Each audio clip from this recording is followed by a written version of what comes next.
বছর কথা বলে নেই, মানে দীক্ষা নেওয়া হয়ে গেছে আমার। তারপরে যখন আমি ঠাকুর ঘরে বসালাম, আমার স্বামীর দীক্ষা হওয়ার পরে, তখন ও বললো যে না, রুমে ঠাকুর বসাবো। তখন একটা সেলফের মধ্যে একটা, যেহেতু মানে যে রুমে ঠাকুর আছে এখানে, আর বেডরুমে বলে বেডরুমে পারে না, ওইখানেই আমি সেলফ বসিয়ে ভোরবেলা প্রার্থনার আগে আমি লাইট জ্বালাই না, যে শ্বশুরমশাই ডিজাইন রাখবো, কাউকে কষ্ট দিয়ে আমার ঠাকুরকে স্থাপন করবো, আমার এটাও ইচ্ছা নেই। কিন্তু আমার স্বামীর ইচ্ছা যে ঠাকুর ঘরে বসাবে, বাবাকেও সম্মান করে, জানি না ভয়ে না কি জানি না, আমিও মানে যুদ্ধ করে ঠাকুরকে প্রতিষ্ঠা করবো কাউকে ভালো না বেসে, এটা আমিও চাইছিলাম না। যাই হোক, দুদিন আমি যখন ঠাকুর বসালাম, ইভেন কি আমি লাইট জ্বালাই নাই, কুলু পর্যন্ত দিই নাই, শঙ্খ বাজাই নাই, এমনি ঠাকুরকে প্রতিষ্ঠা করেছি।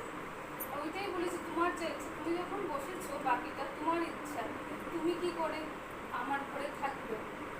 তারপরে 1-2 মাস যাওয়ার পরে আমার শ্বশুরমশাই নিজে ফুল এনে দেয়, ঠাকুরের মিষ্টি এনে দেয়, মানে ঠাকুরকে আমি বাবার হাতের ফুল মিষ্টি দিয়ে আমি মানে ঠাকুরকে পূজা দিই। আমার ওটাই পাওয়া আর কি।